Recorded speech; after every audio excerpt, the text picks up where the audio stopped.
So soon, Britain will have a new ruler. At least they will have another person in line to ascend to the throne.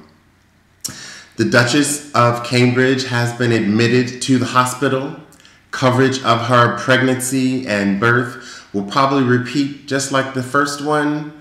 Hour by hour updates, tweets, sightings.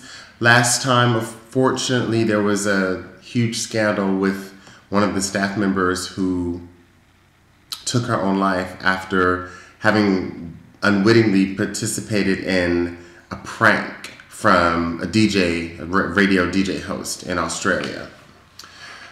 All those things aside, birth is lovely. Celebrating the birth of a child, the expansion of a family, the opportunity just more to experience and express love is wonderful. I do also wonder what weight it must be for a young woman to know that her status increases, improves. Her place in the world is now she's the mother to Britain's future rulers. So just like Diana, your ability to give birth to children, and it's covered. I looked at an article just now. She's admitted the people handling the case are this, and this. And I mean, it's just imagine having your body scrutinized, your body medicalized for the sake of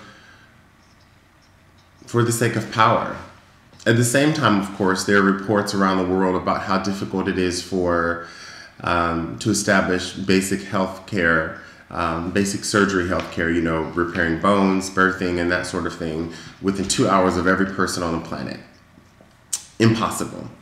So I just point out the irony that we're looking at one of the wealthiest people in the world, one of the wealthiest, certainly women in the world, one of the most privileged people in the world, having a baby, and how important it is to us as societies, how important we give that act.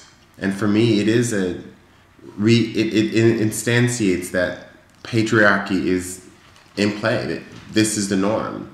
And it's most interesting because even as Britain's current ruler is a woman, it shows that men and women can participate in sexism and sexist oppression.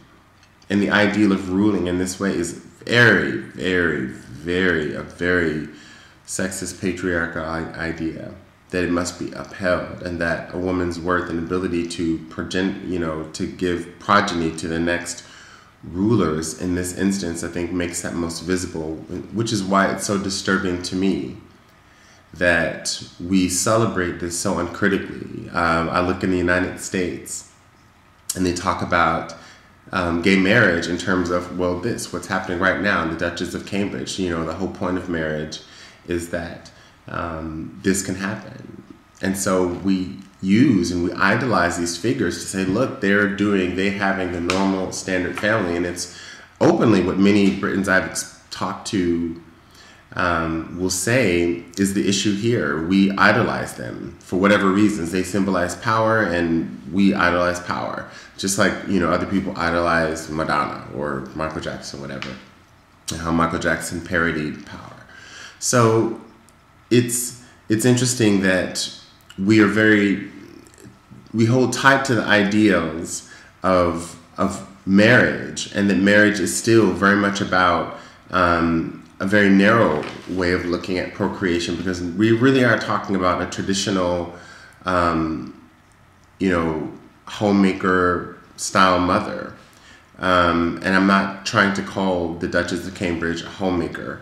But what I am trying to say is that we still are facing a situation where young women are presented with obstacles in our society that are quite duplicitous in our values, that say that there is equality to access to education and opportunity, and yet at the same time there is pressure to be and perform normative heterosexuality in order to ascend to adulthood, to normal personhood. So you see it both in the pressures that women face, both in the legislation and discussion around maternity and paternity leave in the workplace, the role of fathers in the home, that even the current president, when he speaks about it, is political, just saying people, men should be, present and participatory fathers. People catch slack for that, and catch slack for challenging Hillary Clinton, who's running for president. She's at work. How much of a woman are you, when it comes down to what's your hair like, what's the length of your skirt, and how are you treating that baby? So I think we just want to be very critical of of our language, of what we stress when we look and seek and try to articulate and grab onto and vote for power. When we identify power, we have to be very critical of it. What we seek in power often is something that we idolize. And what we idolize may be a very romantic view of the past, romanticized view of an idealized, world where, and many people have talked about how an idealized world, and you can only look at sci-fi, is white, upper middle class, ordered, lack of chaos, good and bad are clearly identified, good always wins, and therefore it makes us feel more righteous. We sacrifice hard work so that we can always win, and there is always a winner and a loser. There's hardly ever a win-win scenario. This mentality we see and we project all around us. And I think that birthing Britain's next ruler really does, it embodies that sense of it is the most clearest picture of what I've just described. There's actually a royal ruling family. They actually do influence popular culture, policy. They actually do shape how the world turns. And they only do that, and they're only allowed to do that because we, the people, let them.